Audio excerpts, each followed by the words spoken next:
Stupéfaction et consternation ici au quartier Damas à Yaoundé, au moment où l'engin est en train de quitter les lieux du drame, sous le regard médusé d'une population dépassée par les événements.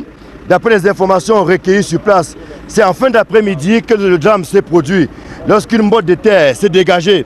À cet endroit surprenant, des personnes qui étaient mobilisées dans le cadre des funérailles d'au moins 5 personnes décédées il y a quelque temps. Nous sommes invités à un funérail, que vous voyez le billet d'invitation là. Et chose curieuse, nous sommes en train de vivre la cérémonie en direct sous la tente où nous étions assis avec des personnes autour de nous. Alors subitement on entend des cris. Il y a eu écoulement de terrain sous la tente où nous étions assis. On se retrouve donc sous la tente que la terre nous a engloutis. Comme vous allez constater les pieds, c'est donc là où je tire ma tante. Je tire donc ma tante là, en voulant la sauver, nous deux nous sommes bloqués. Les pieds à partir d'ici, nous sommes bloqués. C'est là où les gens viennent donc soulever la tente qui était avec la terre. Il y avait beaucoup de terre sur la tente. C'est là où on parvient à me retirer et on parvient aussi à la sauver.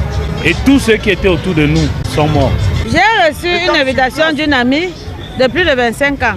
Elle m'a donné dans cette invitation que vous voyez. Dès lors que la cérémonie commence, je ne sais pas ce qui s'est passé. Je me retrouve souvent dehors. Donc mon petit frère a vu l'éboulement. Le terrain de long était plus de 20 mètres. Quand il a donc vu que la terre tombait, il m'a projeté dehors. Entre-temps, la terre tombait encore sur ses pieds, puisqu'il était couvert comme ça. Ses pieds étaient engloutis dans la terre.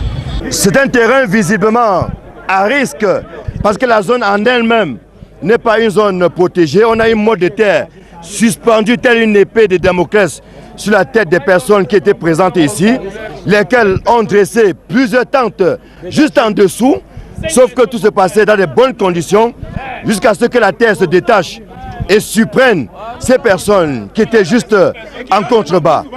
Et le pire est arrivé. Quand vous voyez même la zone, vous savez que c'est la zone très dangereuse. Et il serait judicieux et nécessaire pour que ces populations commencent à réfléchir comment partir avant que l'administration ne vienne.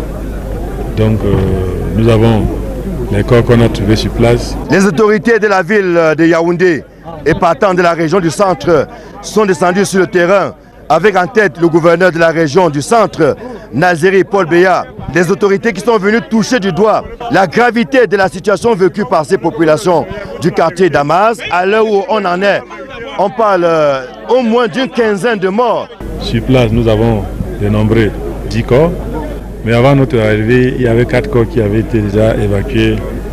Il y a plus d'une dizaine de cas graves aussi, qui sont donc dispersés dans les hôpitaux. Alors que les recherches ont été suspendues, il n'est pas exclu que le bilan annoncé d'au moins une quinzaine de morts soit revu à la hausse. Des familles qui, en ce dimanche, ne demandaient qu'à le passer dans de bonnes conditions. Malheureusement, le sort en a décidé autrement.